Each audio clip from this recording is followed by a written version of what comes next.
আসসালামু আলাইকুম everyone, welcome back to new lesson Shafin Ahmed. আজকে আমরা যে লেসনটা করব এটা হলো লেসন নম্বর 43।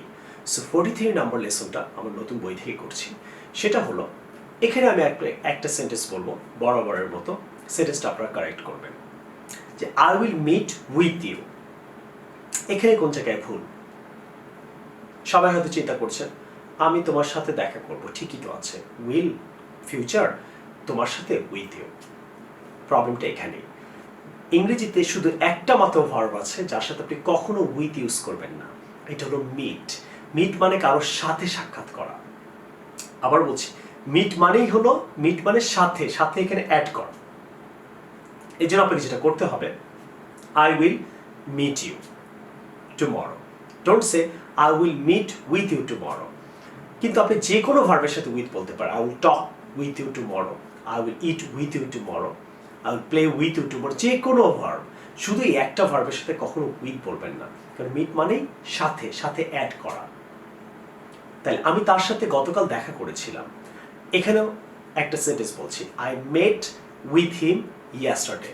এখানে আপনারা অনেকে মিটের পাস্ট টেন্সও মিট বলেন, মিট মিট মিট, নো, ইস মিট অ্যাম। এখানে একটা ই কিন্তু কম, পাস্ট টেন্সে মিট মেট মেট। ক্লিয়ার? ছোট হবে মেট। তাহলে I met with him yesterday, এখানে ভুলটা হলো এখানেও একটা উইথ আছে। যে কোনো টেন্সে আপনি ইউজ করেন, আপনি মিটের সাথে কখনো উইথ ইউজ করবেন না। তাহলে কি হবে? I met him yesterday. Clear? এখানে আমরা দুইটা জিনিস শিখলাম। মিটের পাস্ট টেন্স মিট হবে, এটা হবে মেট, আর তার সাথে উইথ হবে না।